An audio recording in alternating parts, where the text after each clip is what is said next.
Un gusto, Alfredo Leuco. ¿Cómo le va? Igualmente, ¿por qué no le cuenta un poquito, una pequeña síntesis, por supuesto, en 3, 4 líneas? ¿Dónde se inició usted políticamente? ¿En qué época? ¿Por qué motivo? ¿Y cómo fue evolucionando a través de los partidos, doctor?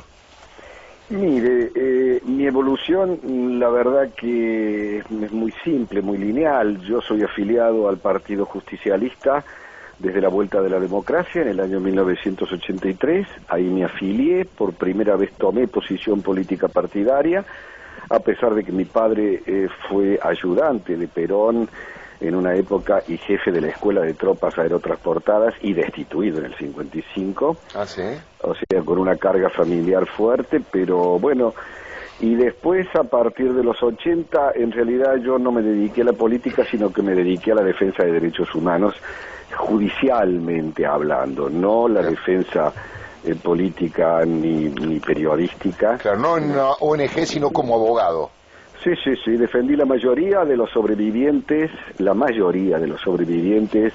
de la UP1, del Campo de la Ribera, y fui el primero en abrir la jurisdicción de la Comisión Interamericana de Derechos Humanos de la OEA en el año 89. Claro. Y bueno, y llegó el 94, asesor de Jorge Busti en la Convención Constituyente.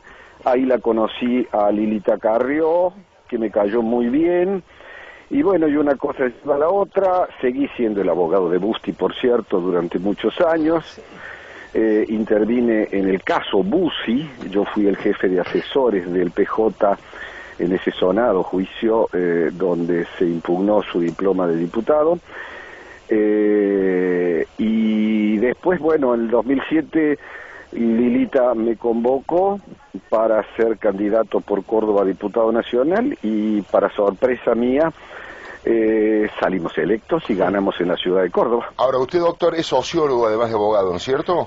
Soy egresado de Córdoba en Derecho y de la Universidad de Lovaina, en Bélgica, como sociólogo. Sí, señor. Como sociólogo. A ver, ¿hay alguien más que egresó en Lovaina? Botana. Natalio Botana, exactamente. Natalio Botana es egresado de Lovaina, tiene razón. Le voy a decir, no lo había convocado por esto, pero me resultó muy atractivo este cambio.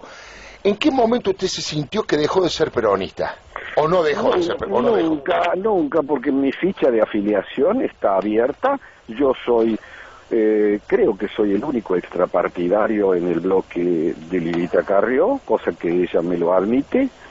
Me siento muy bien con el bloque de la coalición cívica, pero mi pertenencia política partidaria sigue siendo el peronismo entendido como justicia social, como lo que yo creo que es la esencia del peronismo, nada más. Doctor, yo le agradezco. Yo lo llamaba por el siguiente motivo. Ayer leí una nota que me pareció muy valiente y una mirada que hasta ahora no se había hecho de todo el tema del rol de los Greiber en toda la situación de papel prensa. Fue titulada como un ensayo ayer en el diario Perfil. La tengo toda subrayada aquí delante mío. Pero, ¿por qué no nos cuenta usted, no lo transformamos esa nota radialmente, su concepto principal, en donde usted se refiere, caracteriza a quiénes eran los Greibers y qué papel jugaron en aquella época, ¿no? Bueno, la idea mía fue contextualizar primero el hecho, porque me parece que eso es lo importante. Por eso acudo a la epistemología de Lewis Carroll, que creo que usted la entendió así. Alicia en el País de las Maravillas no es un simple y hermoso libro de cuento para niños, sino de que es una epistemología, o sea, una teoría de la ciencia muy profunda. En base a Lewis Carroll se me ocurrió que había que abordar la temática de los derechos humanos que desde el kirchnerismo se viene implementando en los últimos 7 años. Se me ocurrió que era una buena metodología para saber cómo fantasía y realidad, Lewis Carroll, había sido trabajada con mucha habilidad por el gobierno de los Kirchner y habían logrado una habilidosa síntesis entre la realidad del terrorismo de Estado que vivió la Argentina desde el 75 hasta el 83 y falsos heroísmos, absolutamente falsos heroísmos. Es decir, creo que el relato de los Kirchner sobre derechos humanos es un relato reconstruido de la historia real, quiere decir mentiroso. Bueno, Sobre la base de esta premisa, de esta hábil reconstrucción de la historia que hicieron los Kirchner, en donde, le repito, mezclan verdad con mentiras, Sí. y logran una especie de falsos heroísmos. Yo creo que ese es el contexto en el cual debe insertarse el análisis del caso Greiber y del caso Papel Prensa. Primer punto, y aunque esto suene políticamente incorrecto, en esa época ningún negocio grande era limpio. Ningún negocio grande era limpio. Tanto la compra de Papel Prensa por parte de Greiber como la compra de Papel Prensa por parte de los diarios necesitaban de algún modo un aval político del terrorismo de Estado para poder ser operativos. Seguro. Creo que eso nadie lo puede discutir. También haríamos muy mal a la historia si negásemos eso. Por supuesto, por supuesto. Entonces, Greiber, ¿qué era? Greiber era un habilidoso banquero, esto lo sabe, creo que todos los protagonistas de la época, muy de la mano con José Bergelbar, muy de la mano con un grupo de empresarios de las finanzas de La Plata, de la ciudad de La Plata. Sí, sí. La historia nos habla de que en esa época, por ejemplo, una central atómica muy importante se acababa de terminar, donde había habido un retorno monetario muy grande, sobornos. Sí. Estamos hablando de la época de Isabel Martínez de Perón, de José Bergelbar, de las 3A. Claro.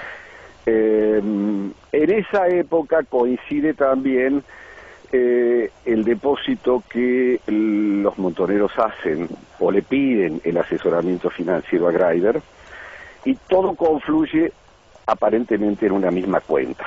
Greiber no, como decimos los cordobeses, no le hacía asco a nada. Exactamente. Entonces se transforma en el hombre dueño de Papel Prensa, con esa plata que es mitad prestada y mitad depositada. ¿Eso en qué incide después? Greiber muere, México, en un rarísimo y extraño accidente que nunca se termina de develar, que hay sospechas fundadas para pensar de que fue una venganza de Montoneros por no haber logrado la devolución de sus ahorros. Sí. Sospechas, y bueno, y queda la viuda, queda Lidia Papaleo. Lidia Papaleo es una víctima brutal, primero de los montoneros y después de Macera. Sí. En realidad yo creo que con todo lo confusa que es esta historia, lo que de cierto queda es que había una pelea feroz entre montoneros y Macera para ver quién se hacía antes de la plata de Born. Claro, era por plata y no por ideología, dice usted. Es lo que no quita la calidad de víctima, No, quiero decirle, Alfredo. Por supuesto, hubo muchas víctimas que fueron especialmente, digamos, victimizadas, valga la redundancia, simplemente para robarle su patrimonio, ¿no? Es simplemente un apunte histórico y yo cito el caso Mackentor de Córdoba, claro, donde también existieron 18 o 19 consejos de guerra, en Greiber existieron 3. Eso no quita la calidad de víctima. La víctima es una persona que sufre el terror del Estado, y en este caso el terror del Estado lo sufrió Lidia Papaleo. Ahora, ¿pero usted cree que hubo en esa transacción de las acciones de los Greiber hacia Papel Prensa, existió un delito de lesa humanidad? No, de ninguna manera. Eso hay que tener una frivolidad política y una insensatez jurídica muy grande para decir eso.